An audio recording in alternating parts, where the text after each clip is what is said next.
Bom dia, good morning, everyone here the west coast of the US and Canada, and good afternoon to those who are following us in the East Coast, both the United States and Canada, and of course, those following, such as our friends who follow us at mainland Portugal, and some of those who work in government offices related to the Portuguese and the Azorean communities also in the Azores as well. Welcome, welcome, welcome. This is our fourth annual coalition summit, actually fourth because we had 1 year, 2020 without it. So we began in 2018 and 19, and then of course, 21 and 22 of the California Portuguese-American Coalition, showing you actually a part of our website before we start our presentation this morning. So this is our second and last day. Our site is actually advertising an event that we would like those in the age bracket between 20 and 33 in the Portuguese American community to apply. It's our Leadership Academy presented by CPAC. And again, it will be held online this year once again. And one of the reasons mainly is because the last year's participants told us that it would be best for them to continue online. And the simple reason is lots of them live in different parts of California. And of course, there's an expense with traveling to Fresno if we were going to have it at Fresno State. So it'll be August 15th, 16th, and 17th of 2022 from 9 a.m. to 12 p.m. We'll have an array of different presenters. Maybe we can even talk our presenters this morning of coming back and making a presentation. We will try to have anywhere between 15 to 18 Portuguese Americans between the ages of 20 and 33 to be part of the Leadership Academy. And the idea, of course, is to talk about leadership skills. There is a $450 grant that CPAC through the FLAD Foundation gives to our young participants. Last year, we did have 14, all the way up from the north of the Bay Area, from Marin County, all the way down to San Diego. And so if you need more information, it is at the California Portuguese-American Coalition website, which is CA for California, and then PortugueseCoalition.org, as you see there. And so also on our website, if you are interested, there's lots and lots of different information. If you click on news, and you want to know things about the Portuguese American community, some of the programs, there's lots and lots of stuff that we have there, including, of course, some of the events that we've had in the past, and including some biographies that we have on some Portuguese Americans that have been elected to different parts of the state. Some of the elected officials, we actually have some on line now, and we'll be continuing to have a profile of Portuguese Americans. But enough of a CPAC California Portuguese American Coalition. I just like to call it the coalition, so we don't get any mixed reviews when it comes to the CPAC is a famous national organization, totally different in nature than what we are. And so the coalition, the Portuguese American Coalition, is proud to have these two attorneys with us. They have been in other events that we've put forth through the Portuguese Beyond Borders Institute at Fresno State. And of course, the summit is also co-sponsored by Fresno State and FLAD, and that is Maggie, Melo, and John Sarsfield. As you can see by the names, Maggie is Portuguese and originally from Canada, via Canada, from São Miguel via Canada to California. That's a wonderful combination. John is not Portuguese, but he's just an honorary Portuguese. We can actually call him John Sarsfield, though, with adding a note to the end, that makes everything Portuguese. My students used to tell me. But John loves Portuguese food, and that's about as Portuguese as you can get. And we are very, very happy to have them on board today for this talk. So welcome, John, and welcome, Maggie. Well, thank you. Thank you. So today we're going to be talking about the California government organization and what we do for a living. So we are two partners in the law firm of Melo and Sarsfield. We started our firm after we stopped working for the state government. We used to be with the Inspector General's office, and the Inspector General's office had the responsibility of overseeing the Department of Corrections. I've been an attorney since 1993. I originally started my practice in San Francisco. I left that to become a prosecutor in a small Central Valley town in Visalia. Stayed there for a number of years, and then I went to work for Kern County out in Bakersfield for a number of years, doing the same thing, prosecuting crimes from the smallest petty theft to death penalty type cases. And once we finished that, both John and I were appointed to the Inspector General's office by then Governor Schwarzenegger. And we did peace officer work for a while. Like I said, we oversaw the Department of Corrections, but we were also peace officers. So we went out there and made sure that everything was being done correctly and that rights were observed, and that the Department of Correction was within policy. And now we do mostly civil rights type cases, and we also do what we call voting cases, which I will explain in just a little bit. John? We're sharing one microphone input, so if my voice gets a little bit weak, let me know. I have a similar background to Maggie. She didn't mention it, but we are married. Yes. And have been for a while. My background is I went to Santa Clara University in the Bay Area, and then I went to work as an attorney in the Army, where I was sent to Monterey, California, and did that for several years. Then I went to work as a county prosecutor. Later on, I was an elected district attorney in San Benito County.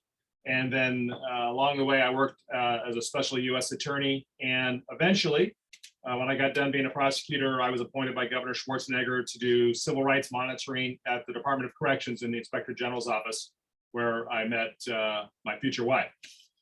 So we like to say that we met in prison, because it's literally true. We do, in our firm, we do a lot of governmental work. We do election law. We represent elected officials. We also sue the government on occasion. And we also represent government employees who get in trouble on the job as a result of their day-to-day activities. As such, we have a lot of experience in voting cases, both federal voting cases, as well as state of California voting cases, which we're going to talk to a little bit about that today, as well as general state governmental organization. All right. To understand the government organization, you have to start with the U.S. Constitution. The U.S. is made up of 50 semi-independent states, basically countries. The federal government is delegated power from the states to handle matters such as the defense of the country, foreign affairs, the post office, and regulation of commerce. Every other matter is left to the states to control. The federal government is divided into 3 separate areas: the legislative branch, the judicial branch, and the executive branches.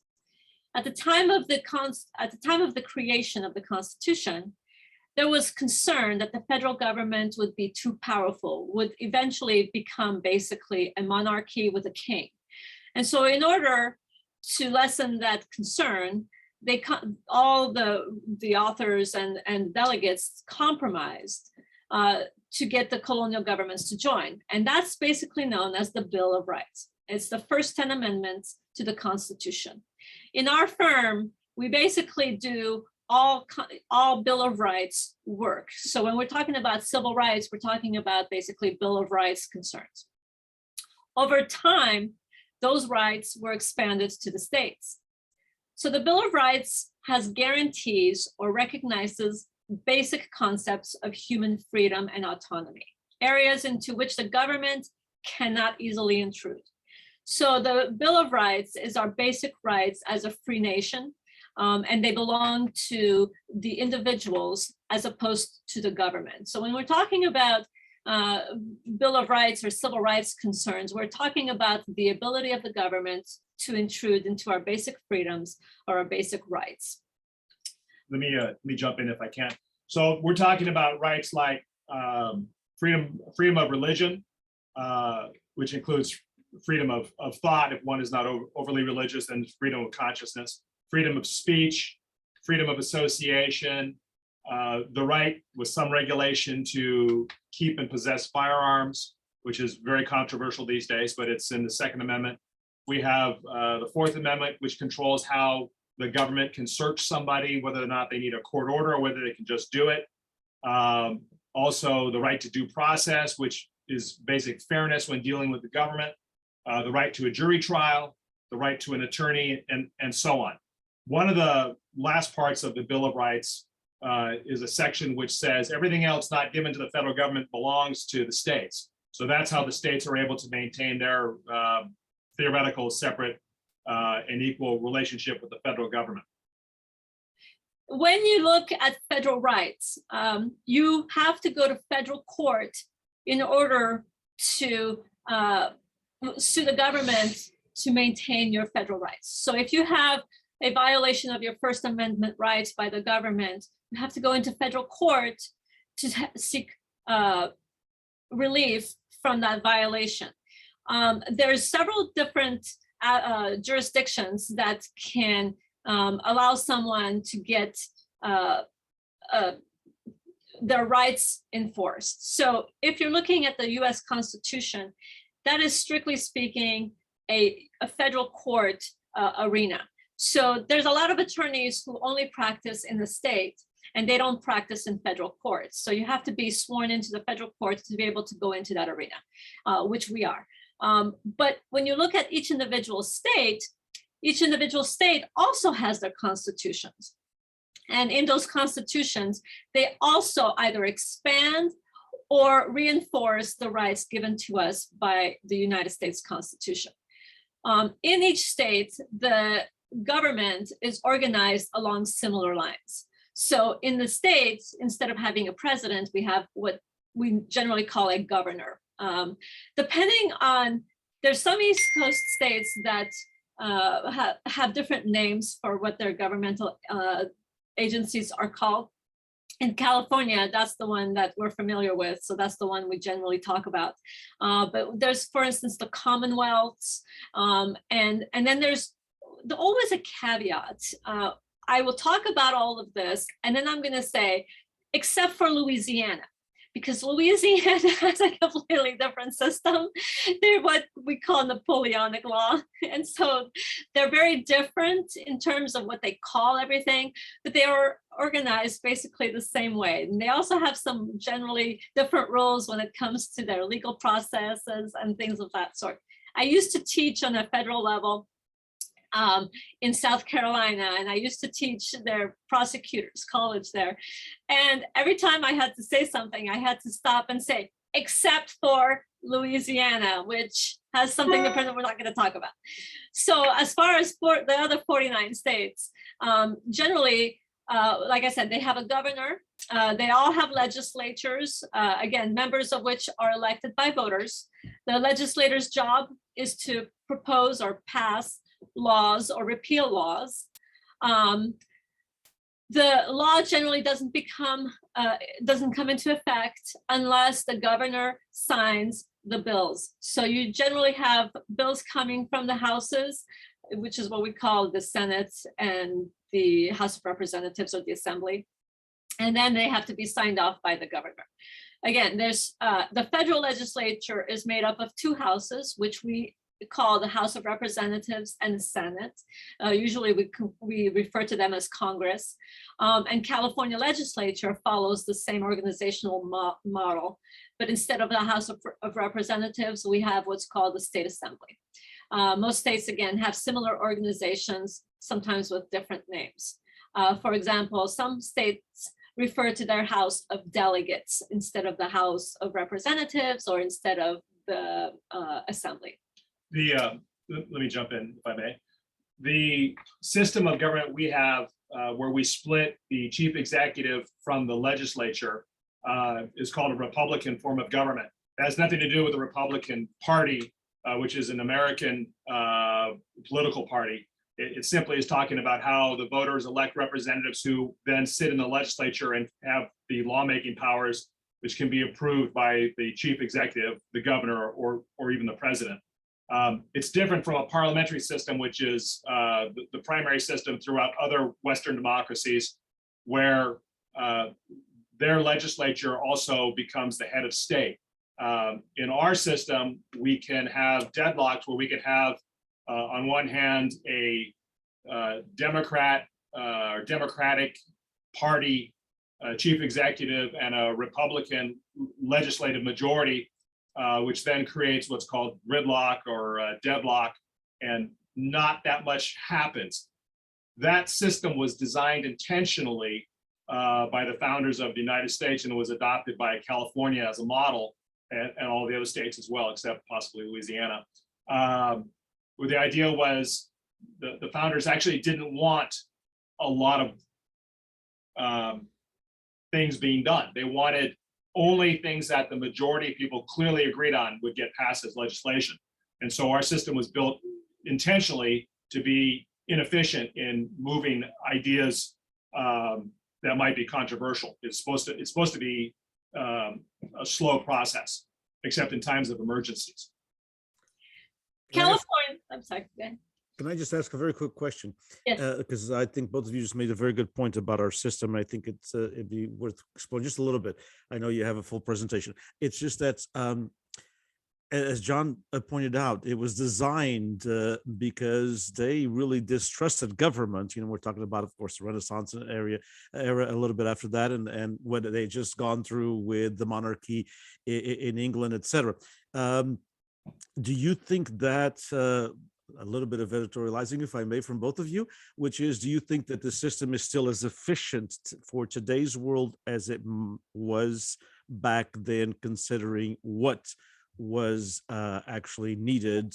And it was a new form. I mean, a new form of government that, you know, hadn't really existed in the world prior to maybe the Greeks and everything else in some other forms of the ancient world. But is the system work, you know, not being efficient, as you put it, and that's a very good point, and on purpose? How do we bring that to 200 and some odd years later? Well, the Constitution is what we call a living document. So within it, it has the ability to change. And so in order for the changes to come, it's easy to say, well, today is so much different than it was in the 1770s and 1780s, but it actually isn't, because they created a wonderful document that within it has the ability to change itself. And so, and you see that because when the Constitution was passed, we didn't have 26 amendments. We only had a few. And so those were the 10 amendments that creates the Bill of Rights, that is the Bill of Rights, was the very basics about human behavior and what we wanted the government to stand for. So when you say, well, is it as efficient? It is as efficient as it was back then, and it probably should stay that way. And so we have, when you look through the Bill of Rights, you see how important they are, the right to free speech, the right to assemble, the right to bear arms, and things of that sort. And then you see that there's some in there that you wonder why they were even in there. For instance, the Third Amendment, does anybody even know what that is? That is the prevention of the government from quartering soldiers, which means that you are not required to let soldiers stay in your house and do their laundry, right? I mean, back then that was important because the English were being put up in these farms, and basically the colonies had to feed and house them and do all this stuff to help them beat us. So you're looking at some of these things which were important then, which really have no impact today. And then you look at things that happened in the 1920s, 30s, and 40s, which was everyone was obsessed about alcohol. And so you had the prohibition amendments, and then you had the repealing of those prohibitions. And so you look through the history and you can kind of tell where America went and what was of foremost importance to them by looking at the different amendments and how they were created, and some were repealed, and voting age, and the ending of slavery and things of that sort. So it's as efficient as it was when it was created, is what we basically say, because if we wanted to make it more efficient, we have the ability to do so. But in order to do that, you have to get all the states to agree.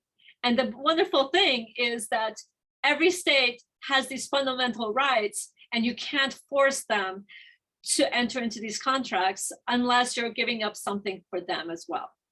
And so there's not likely to be any movement on things, for instance, of getting things through Congress more easily, because at any given moment, there's going to be so many Democrats and so many Republicans, and now I'm talking about political parties, that you're never going to have 90% agreement on any particular thing. And it's devised this way so that no particular faction can impose their will on the rest of the people.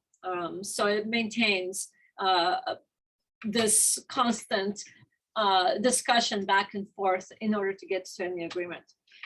If I can say, if there is a weakness in the organization of the legislative model that we use, it's that it's, at least this is just my opinion, it's a winner-take-all system.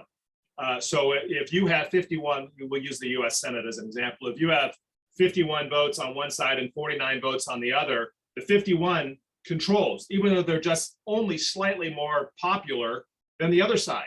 Where in a parliamentary system, you can put together controlling coalitions that don't necessarily turn on political party identification.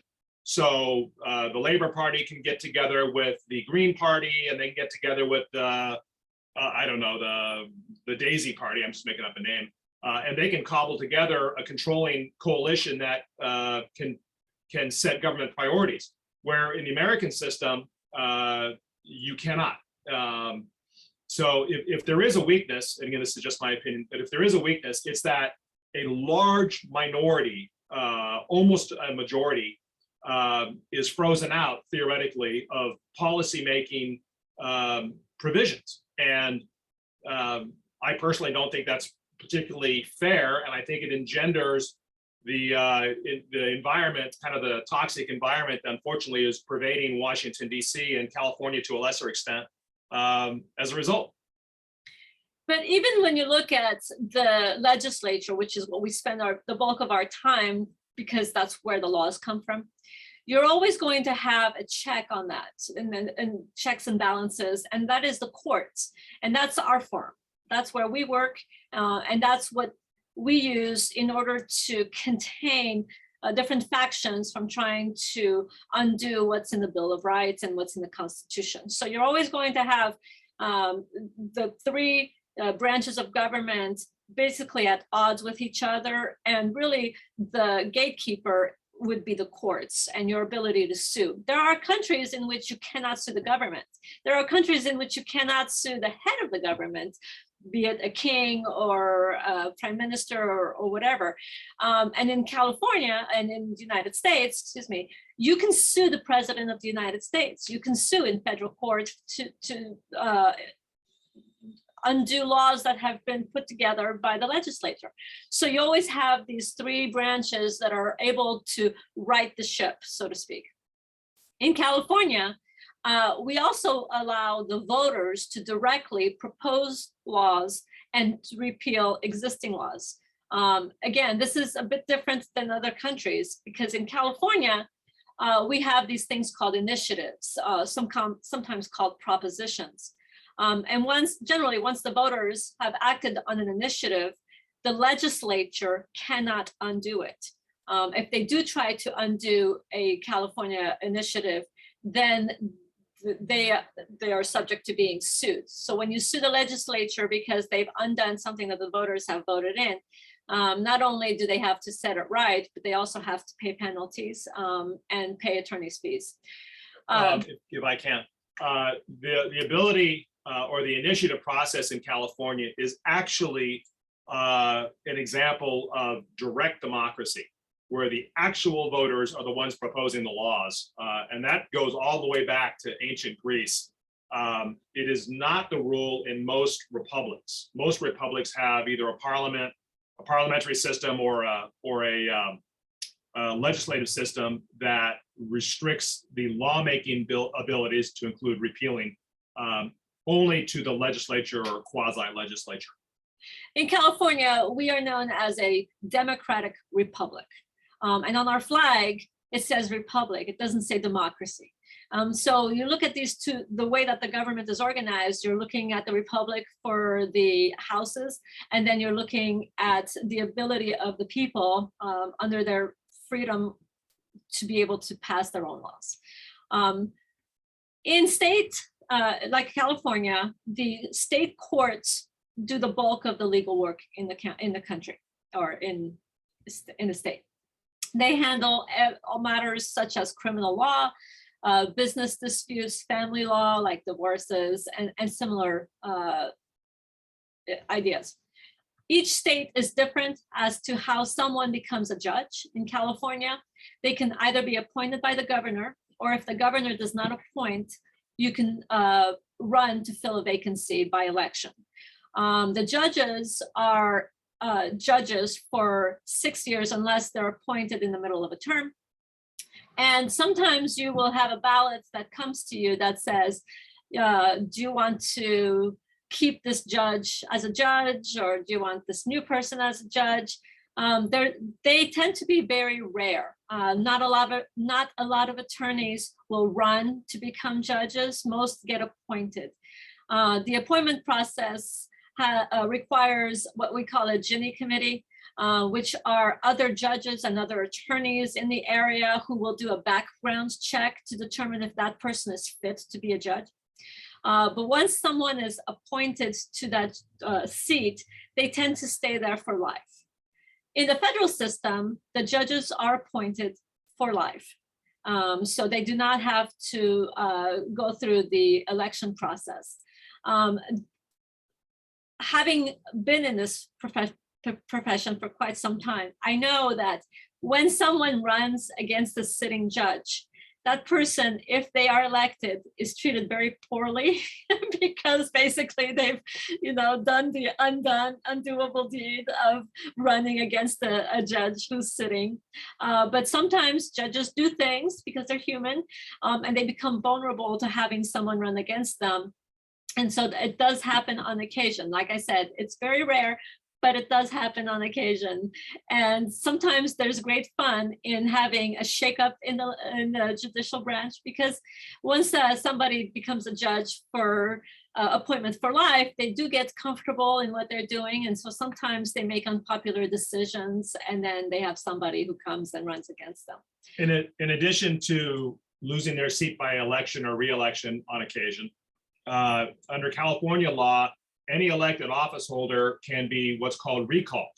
And recalled, the best way to think of recalling is if somebody is doing their elected job so badly that the voters can't stand it and decided that they made a mistake. Under California law, you can circulate a petition, get a certain amount of signatures of registered voters, and it puts it to an immediate election with the question being, should the office holder be fired? Essentially, that's what recall means. They're just fired. Most recently, we had one in California, the last election about a week ago today, actually, where the district attorney in San Francisco was recalled from office and fired. And as soon as that election result, it was overwhelming, so it's going to happen. As soon as those votes are officially certified, he'll be out of office immediately. He had another 2 years left on his term. The interesting thing about recalls is they don't have to be based on legitimate criticisms. They are a purely political power of the voters, and they can recall you for any or no reason. The only thing they have to do is list some pro forma reasons on a piece of paper, but nobody challenges it. There's no recourse. You could recall somebody, I suppose, if you wanted to, because you don't like the way they comb their hair. As long as you get the signatures and get it on the ballot, you can have an election. Most recalls fail. When I was the district attorney in San Benito, I had 5 recall attempts made against me. None of them qualified, so I was able to serve my full term. Normally, they're being run by people who are disgruntled and have a little bit of expendable money. But sometimes, once in a while, they are truly reflective of a widespread dissatisfaction. And when that happens, usually the office holder is recalled. In California, approximately, I don't know, was it 15, 20 years ago, The reason why we had Governor Schwarzenegger is because Governor Gray Davis was recalled. And that was a pretty large majority of voters wanted him out of office. And there's arguments as to whether or not the criticisms against him were fair, but the voters aren't required to be fair. They can recall somebody for any reason that they want. So it does work in California. Many other states do not have recalls, and the federal government does not have a recall. So no matter how bad somebody is in the federal government, they are there for their full term unless they are removed by the legislative body that they sit in. So for example, the House of Representatives could expel a member if they were bad enough. It does happen on occasion, but it's very rare. But the voters of the district could not remove that person early. And speaking of districts, we should probably talk about that.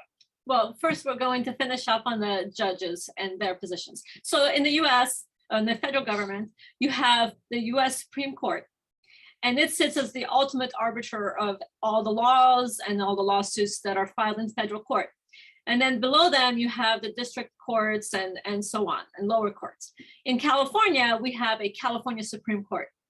And below them, let's talk about the old way it was organized and now the new way, which is much easier. In the old days, we used to talk about superior court and inferior courts. So you had the California Supreme Court, and then you had appeals courts below them, and then you had your local courts, which was superior court if it was a felony, and municipal courts if it was a misdemeanor. And then we had these thing called justice courts, which you didn't even have to be a lawyer to sit on. Basically, they were a way to have very low-level crimes or low-level issues be decided by somebody who was unbiased. Now, in California, we have the Supreme Court, we have appellate courts, and then we have superior court for everything else. Everything has been shoved into one. So in your local jurisdictions, you start your case by filing it. It goes into superior court. If it's a criminal case, you may end up in prison or jail. If it's a civil case, you're gonna, if you lose, you're gonna end up paying money. All right. So we divide them up into civil cases, and then we divide the other ones into criminal cases. And then we have these sort of hybrids, which are the voting cases and things relating to the governmental agencies. So in California, our local agencies are typically centered around three models. We have the elected boards like city councils, board of supervisors, school districts. You have appointed boards like the air pollution control districts, your cemetery boards, parole commission, things of that sort. And then you have your single individuals who are elected, your sheriff, your district attorney, your tax collector. Those are the ones you see coming through for election where there's a single person. We talk about cities in terms of municipalities. They're either organized as a general law or a charter city. And it's important to know this because it has to do with what you can change and what you're stuck with. A general law city follows the organizational structure in the government codes. There's a provision that makes up, that tells the city how it's to be made up. Typically in a general law city, there's 5 council members with either a strong or a weak mayor. A strong mayor means that the mayor actually runs things like hiring and firing, proposing budgets, etc. So San Francisco would be a very strong mayor because that mayor basically controls the city, whereas the council members listen to what he has to say and then will act on it. A weak mayor means that they're basically a figurehead. They're the guy, it's the guy or gal who's out there cutting the ribbon, ceremonial in nature. You know, basically put a Burger King crown on him, and that's what he does for a living, is he shows up. But he or she doesn't have any power to actually run the city. In addition to being figureheads, they basically preside over the board meetings. So they call the meeting to order. They do, okay, so-and-so can speak now, so-and-so can speak now. But they, again, have no real power. And that's why we say that they're weak mayors. We just talked about the charter cities, general law cities, and those are organized under the government code. Now, the opposite of that would be called a charter city. And those are the ones that have been given a charter by the legislature to organize as they see fit. Larger cities tend to be charter cities, and they typically have a strong mayor and no city manager. Visalia, for instance, is a smaller city, but it is organized under a charter. County governments are organized in a similar manner. In California, the various regions of the state are divided into those regions referred to as counties. There's no set population or land requirements. Some counties are very large geographically, and some are very small, like San Francisco, I believe, is a square mile, versus something like San Bernardino, which practically takes half the state into their land. Also, there's no population requirements. Los Angeles has millions of people, whereas something like Trinity County has, I think, what, 12 people? More than that, but it's tiny. But not much. A county equivalent of a city council is the Board of Supervisors.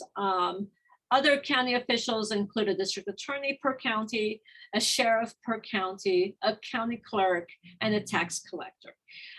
In California, we have 58 counties, so we have 58 elected district attorneys. Some counties are so tiny that if they wish, they could get together and do a single elected official for that county. But each county likes to have their independence, and they don't like to be joined with anybody else. So you're not going to see that happening. So what you're going to have is you're going to have not only the elected position, but generally speaking, there's an entire administration that goes with it. So you have one person in Los Angeles being the head of a sheriff's department that has thousands and thousands of employees, and the district attorney who has, at last count, I think it was 3,500 deputies, not to mention everybody else who works for them. Whereas some cities, like Nevada County, has very few people. I think they have maybe one deputy DA and the elected DA, and the sheriff's department is very small. The importance about the sheriff is the sheriff's primary duty is to maintain the jail. And so that basically is the function that the head of person you're electing to do. The district attorney enforces the criminal laws under the county. So that person's primary duty is to take the reports that have been submitted and determine whether or not they're going to prosecute them, assemble a grand jury, and take care of prosecuting the crimes in front of juries. Let's see. Until recently, elected board members were typically elected at large. And what that means was, if you have 5 Board of Supervisors members, everyone in the district will vote for who they want elected into each of those spots. Generally speaking, those elections are scattered, meaning that you will elect 3 individuals and then 2 individuals, as opposed to electing an entire new board all at the same time. And so if you were looking at 3 board members coming up for election, everyone in the county would be voting for the top 3 vote getters. Until recently, when we started electing our individuals by district.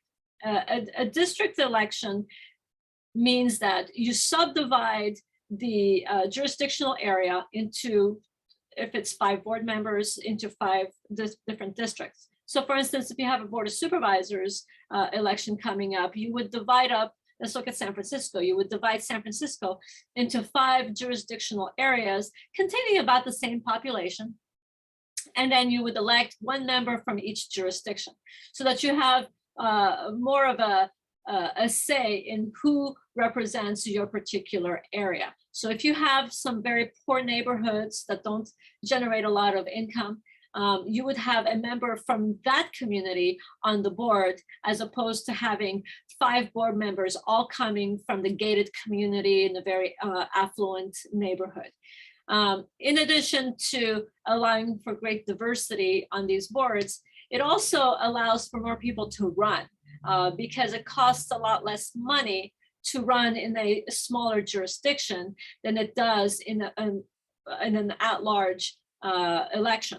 So it allowed for not just more in terms of racial makeup, gender makeup, and things of that sort, but it also allowed for greater diversity of income individuals being on those boards.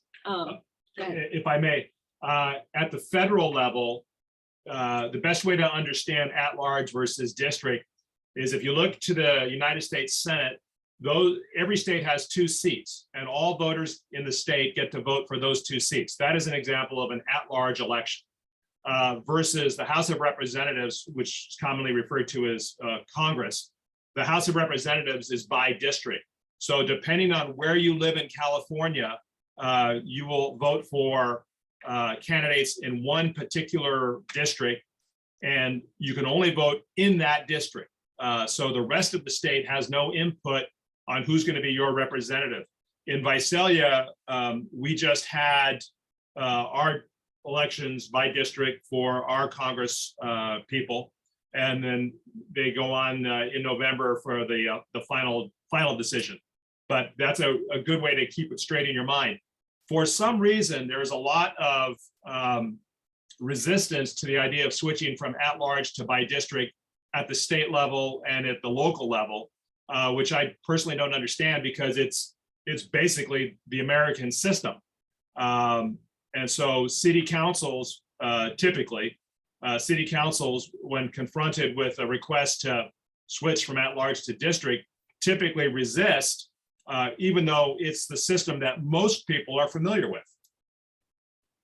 In the federal system, there is a Voting Rights Act within the Constitution that allows for individuals or attorneys to sue if there's a violation of people's rights under the way that they're voting.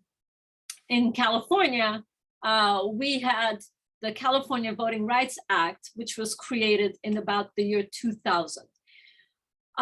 Like I said, originally, most voting was done at large. Slowly, those systems were changed through lawsuits to allow for greater diversity on these boards through the Federal Voting Rights Act. So in California, you had to go federally in order to get a change made in your local jurisdictions. By the way, if you want to know if a jurisdiction is at large or by district, it is sometimes really hard to tell because it's not always identified which way that they're being elected. It's easy to identify the ones that say vote for so-and-so from District 5 or vote, to keep so-and-so in District 2.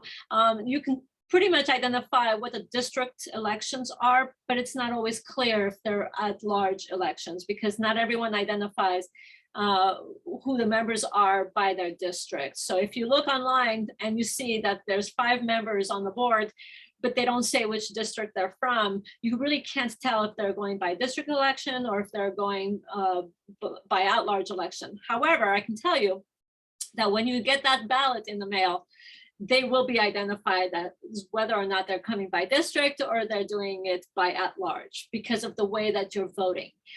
In the district election, you are only allowed to vote for one person because you want that representative from that jurisdictional area. If you are doing an at-large election, you are voting for multiple persons to sit on that board. So in the old days, when you were voting at large for a board of supervisors, you would be given the option, let's say there were 5 candidates running for 2 spots, you would be doing a check mark on the 2 candidates that you want to send there. And the reason why district elections are more fair than at-large elections is because we have demographers who come up with these numbers and can explain much better than I can. But the way that the voting is done, it gives a leg up to those from more affluent communities and those who tend to be white persons, and discourages minorities from running, and does not give them as much opportunity to be elected to those positions by the way the numbers come out. The most controversial part about district elections is every 10 years in the United States, we have a population count. It's called a census. And then we take those numbers and we redraw and adjust the districts so that the populations are all kept roughly equal. And the controversy comes in when people draw the boundaries in such a way as to promote a particular faction or political party, either to recapture control of a governmental entity or to retain control of a governmental entity. And that's called gerrymandering.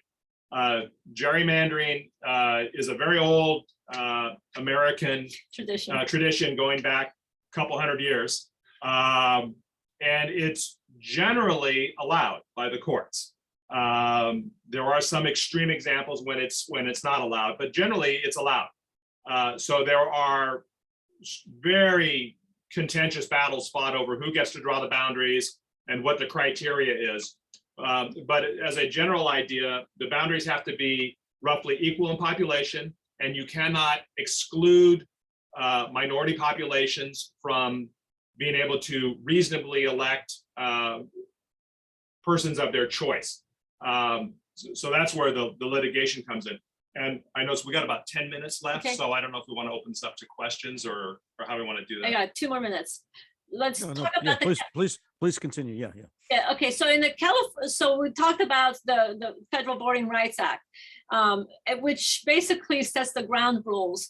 But in the federal system, and you'll see these coming up for court argument all the time, the Democrats try to carve out Democratic jurisdictions, and the Republicans try to carve out Republican jurisdictions.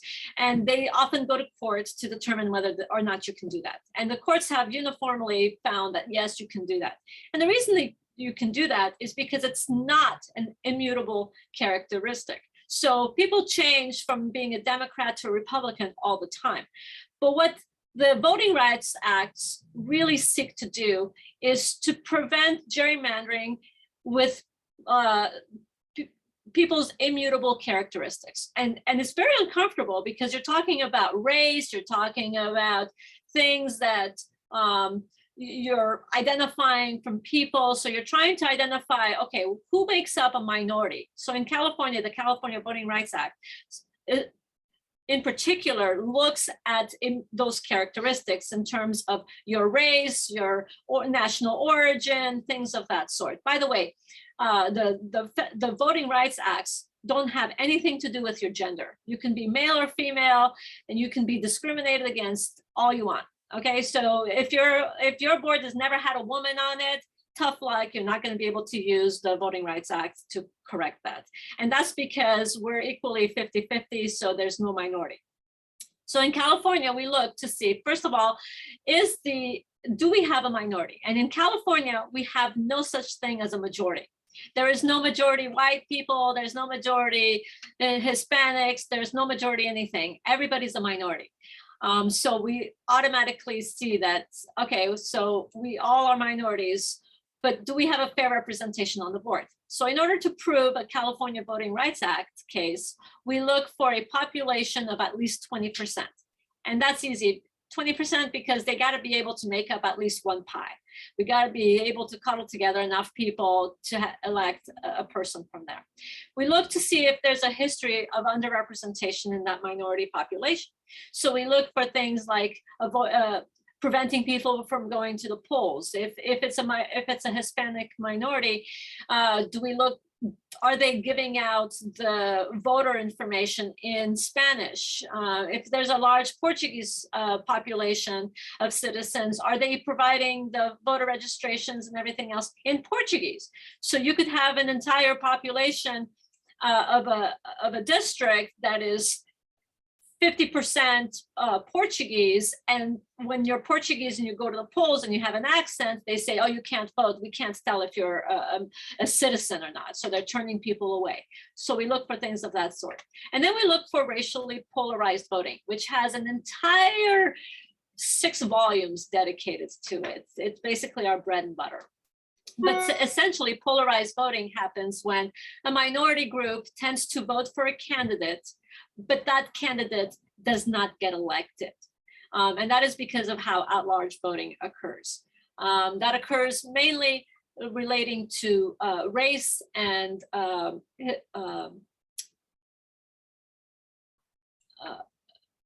Race or religion. race or religion, and your history, yeah.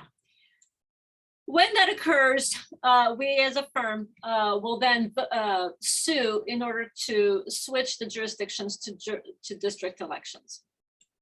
So when we do that, we select a group of individuals who will serve as our placeholders as plaintiffs.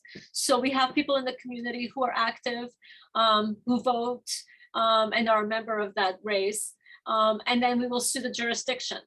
When so far, just about every case has resulted in the district going, in the area going to district elections. And as a result to us, we make money. So we get paid for putting these cases on. The jurisdiction becomes a district by district jurisdiction. And then we go from there. And as John said, every 10 years, there's a population readjustment because of the census. And then our next step will be to look at how the lines are drawn to make sure that even though they've gone to district elections, we want to make sure that there's not one pie that's a sliver and all the other pies all gerrymandered. You sometimes see these jurisdictional lines drawn in very odd ways, where they'll take a pocket over here, there'll be the freeway, and then they'll take another pocket, and that's what makes up their jurisdiction, which doesn't even make sense. So you want to make sure that the way that the lines are being drawn are within the either the Federal Voting Rights Act or the California Voting Rights Act, and that they're fair in terms of representation and who's voting in those sectors. The California Voting Rights Act doesn't have any provisions relating to how the lines are drawn. It only says that there's a presumption to go to district elections, basically. So oftentimes we have to go into the federal arena again to write the poorly drawn lines. And as John said, every 10 years, there's a huge fight for who draws the lines and how those lines are to be drawn. And there's a lot of meetings that happen around that time and lots of bickering about, oh, it should be drawn this way or that way. And we just went through that in the last few months, especially in the Central Valley, where they're trying to draw these lines for their different districts that are completely out of whack. So with a little bit of pressure from the voters and a little pressure from us, some of them are getting back to drawing reasonable maps. So we should take questions now because my 5 minutes left. Yep. So questions. I have a lot of them, but I mean, Okay.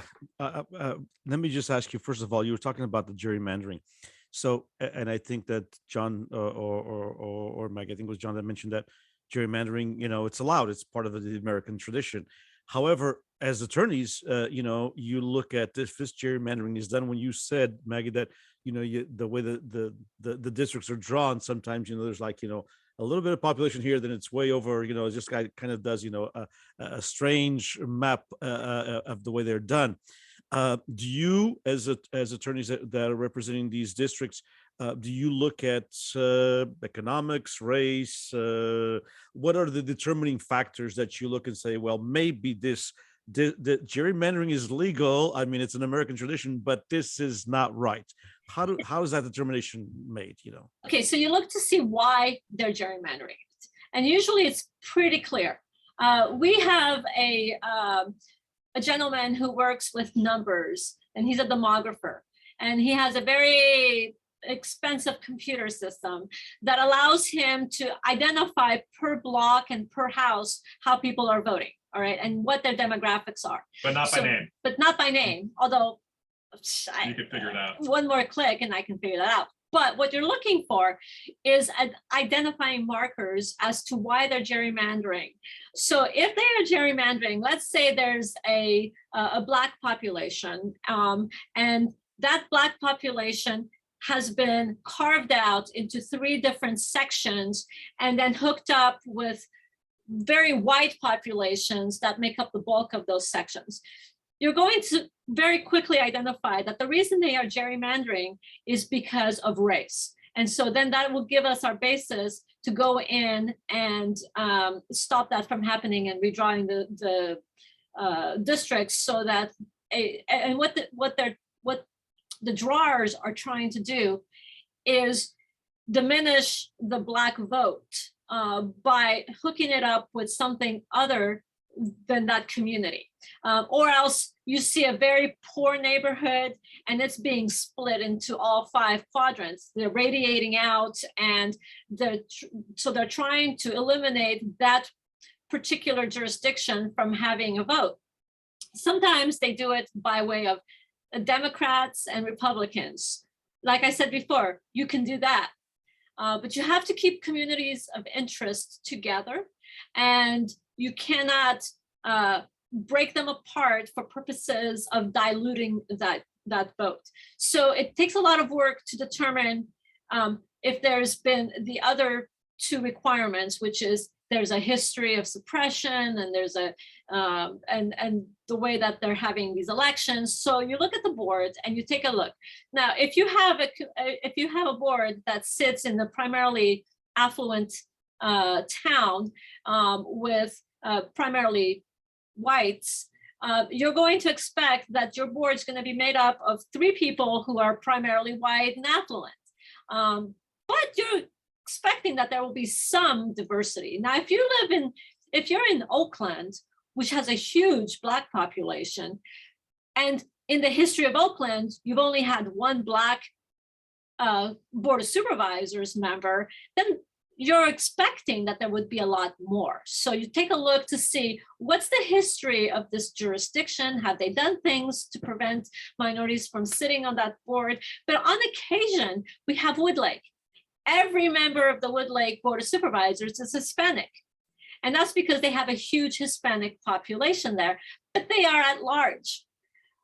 But we can't really go in there and sue them to go to district elections when primarily their community is primarily Hispanic. So you're going to have a hard time finding a non-Hispanic to serve on that board. So we take a common sense approach in addition to looking at what the laws are. So we're not going to disturb those elections unless truly another type of racial makeup takes form there. So when you're looking at these jurisdictions, the importance of the history is to see who has served, have they traditionally kept members of minority populations out, and what have they done to create these weird gerrymandering. So you look to see why they're gerrymandering, if it's subject to the code. And then you look to see, is there something we can do about it? It's very suspect when you take a pocket over here and you line it up with a pocket over there, and then you have things in between. Right.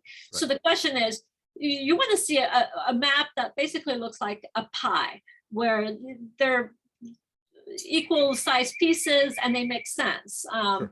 But sometimes you're living over here and you say, why am I being bunched in with those people? I have nothing in common with those group of people over there. And usually that's how those cases come to us, is people say, I'm not happy with who's on the board, and I can never get I can't ever get my member elected, even though I know all my friends are voting for this person. So can you see if there's something wrong with our jurisdiction? And then we do. I have a question that came actually from one of the groups, and I think the person who sent me an email, because I can't look at all the different groups that are carrying this live. So, and the question was about the 58 counties in California, and the question was, let me look at my phone to read it. The question is, so there's 5 supervisors for each county. So does that mean that if you have this person wrote 20 million in the Los Angeles area, you have 5 supervisors, and if you have 100,000 or 150,000 in Kings County, you have 5 supervisors? That's pretty much. Charter counties can have more. Okay. Okay, so, but generally speaking, yes. So you have 10,000 population in one county and you have 5 board members. And in addition to the 5 board members, you have all their administration. So you have deputies, you have clerks, you have everybody else. And in Los Angeles, you'd have 5 board members and their supervisor for each jurisdiction, one board consisting of 5 members for the millions of individuals there. So they represent you know, millions. But LA may actually have more than 5. LA might have 7, I think, but I don't remember specifically. But San Francisco, you know, those counties. And it's much like the makeup of the United States houses. So you've got 2 senators from each state. So you have 2 senators from Wyoming or Montana. Sure. And then you have 2 senators from California, 2 senators from New York. And those states are huge, not only in geographical area, but also in population. And so people think it's really unfair that 2 people representing 2 million people, no, 2 people representing 10,000 people each versus 2 representatives representing 20 million individuals. And that's made up by having the House of Representatives, which is by population. And for instance, in California, we just lost a House of Representatives seat because our population is dwindling or is becoming less. And so you have that fixing by having the other house being related to the population. The same thing in California by representation and then board of supervisors and things like that. If you don't like being one of 5 million people, you probably should move to Visalia. Indeed, or Madera, or or one of those counties.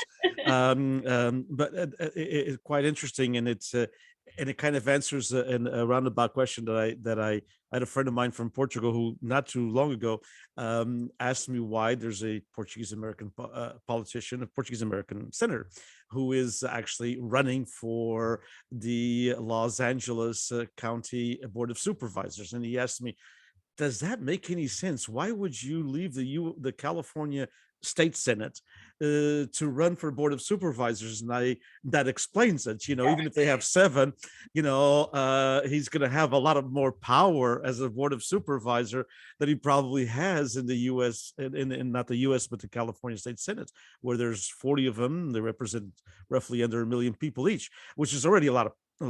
But I mean, if there's 7 of them, they're representing what, probably 2.5, 3 million. So it's interesting.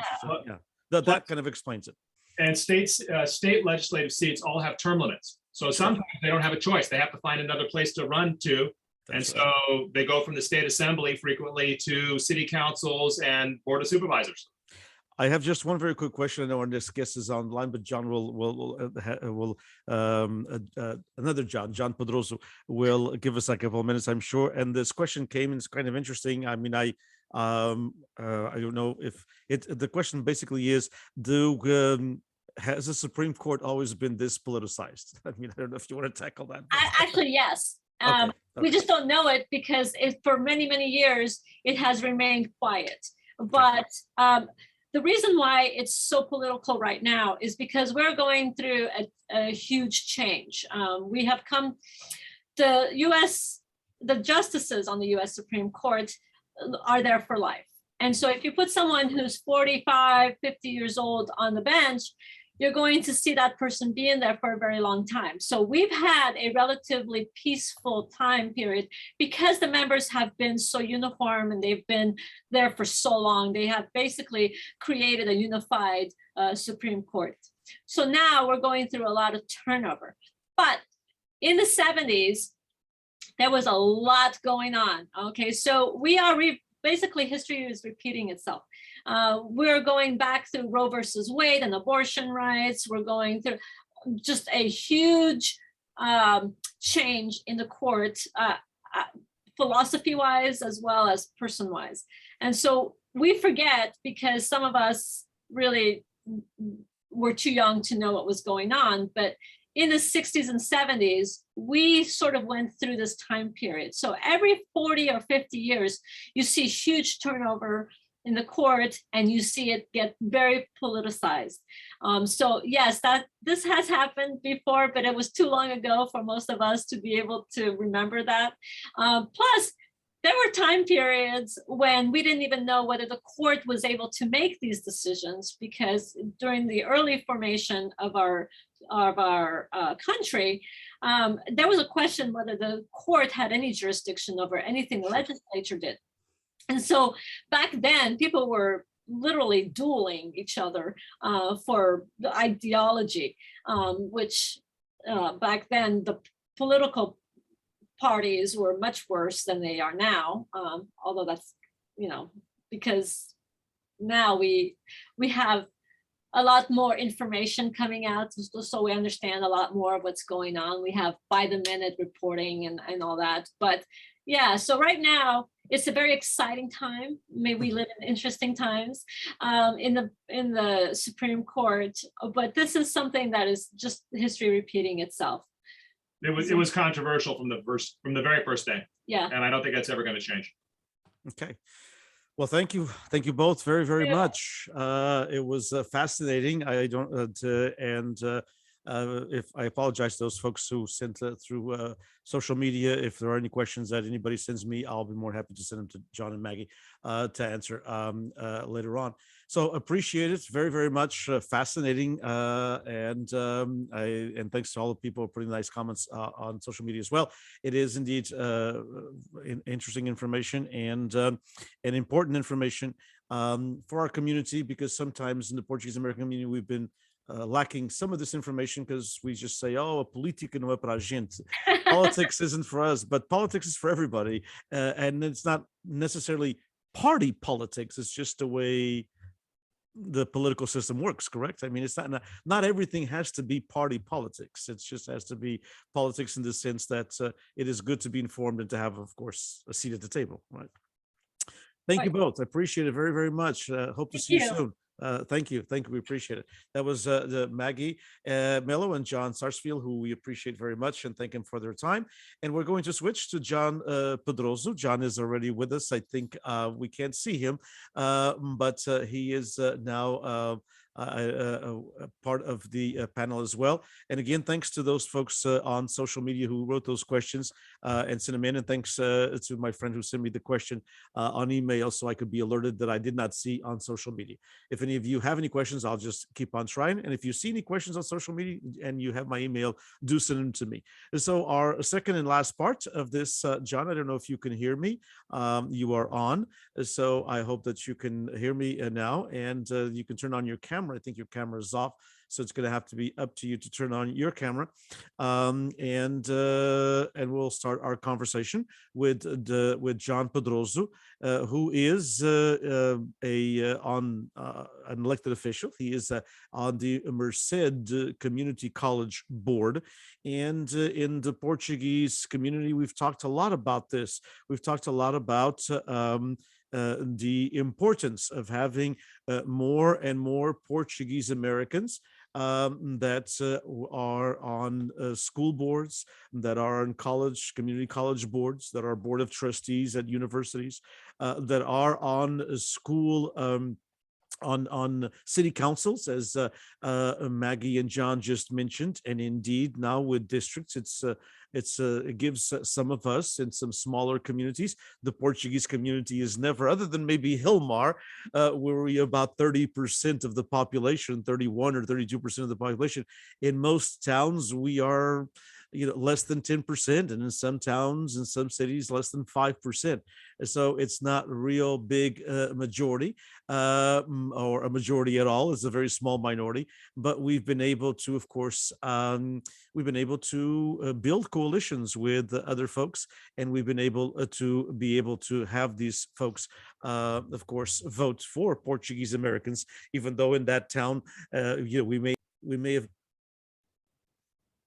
again, and we are, of course, recording and this for our PBBI Fresno State YouTube channel, and to be part of the Portuguese Oral History Archives at Fresno State. John, can you hear me?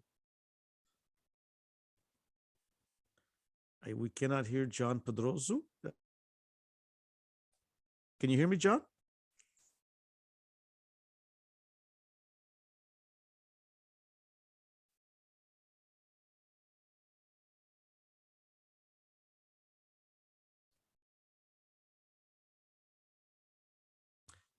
And thank you all for joining us, and sorry for all of the interruptions.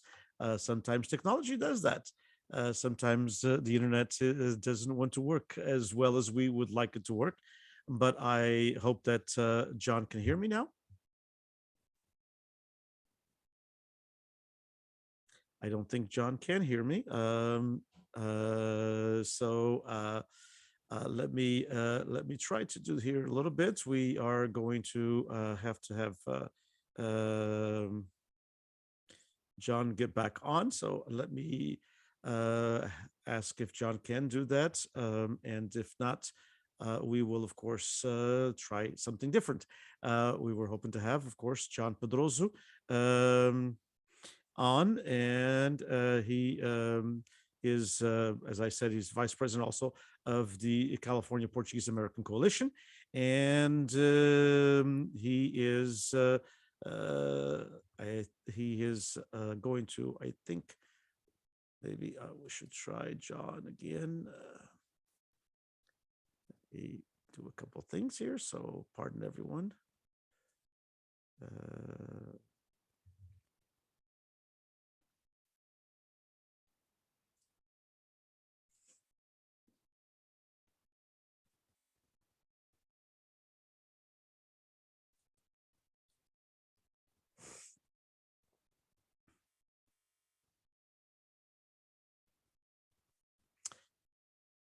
And again, we are having some issues here, technical issues, as far as getting John on. I think he just actually went off. Something must have happened. So if John can get back, if not, we will stop this session and we'll get back on a live session in a little bit. I apologize to those who are following us here, and I apologize to those who are following us on the various social media platforms. If we aren't able to get John back in another 45 seconds or so, we will restart in a minute or two, under, of course, the same format. But as I was saying, John has been elected to the Board of Supervisors of Merced County in the past, and he is also now on the Merced City College. It is important that we have Portuguese Americans in these places. Sometimes we look at elections, and that is the work of the California Portuguese-American Coalition. We're nonpartisan, and we are here, of course, our major purpose is to get more and more Portuguese Americans of whatever political persuasion they are elected to different public service in California. And these offices can be, of course, in the House, as Maggie said, we call it here the Assembly. So they can be Assembly people. They can be, of course, there are 80 of them in California. They can be through the California State Senate, where there are 40 of them, so 120 elected officials at state level. But then there are literally thousands and thousands in the different counties of California, some with 5, some with 7. Of a board of supervisors. Then there are, of course, those in the various municipalities in the cities, where some city councils have 5 people and some have 7. And so it can also be in these elected boards that sometimes we don't think are quite important, but they really are, whether it be at school boards, whether it be at community colleges, and whether it be also in various other boards, such as the water boards. And we mentioned this yesterday. Our friends in the East Coast have a tough time understanding what a water board is, because there's, in some states it rains a lot and there's not a need, and the productivity of the farmland is different than ours. But here in California, it's a huge commodity. And for example, in the Turlock Irrigation District in Central California, there are 5 members of the Turlock Irrigation District Board. 4 of them are Portuguese. There are some other different water boards. There's just about every water board in the valley. There's at least 1 or 2 Portuguese. In some cases, there's 5 and there's 3 Portuguese, or there's 5 and there's 2 Portuguese. In Turlock's case, it's a clear majority of 4 of the 5. So thank you all for joining us. We're going to try to get John back on, but we're going to have to end this conversation here. Thanks to those of you joining on Zoom. If you'd like to rejoin us here, hopefully in about 2 minutes, we'll be able to get John back on and continue this conversation, this presentation, with the presence of John Pedroso, who is on the Merced City College Community Board. We wanted to have him on because he's ran for several elections, and we want to give you some tidbits and some do's and don'ts that are important for those in the public sphere. But since we have some technical issues, let me see if we have John back on. We do have John back on. So hopefully we will go ahead and promote John to a panelist. And that's how things are done in the Zoom world. And so hopefully John has his camera on and we can promote him to a panelist, and we will be able to have him on here. So we do have John on back again. John, you have to, if you don't mind, turn on your camera, and your audio as well is turning on. So that's great. But we still just have your name. We still cannot see your face, but we can carry a conversation without seeing you, but it's a lot better if we can see you, obviously. So, can you hear me, John? Apparently we are still having issues with John Pedroso.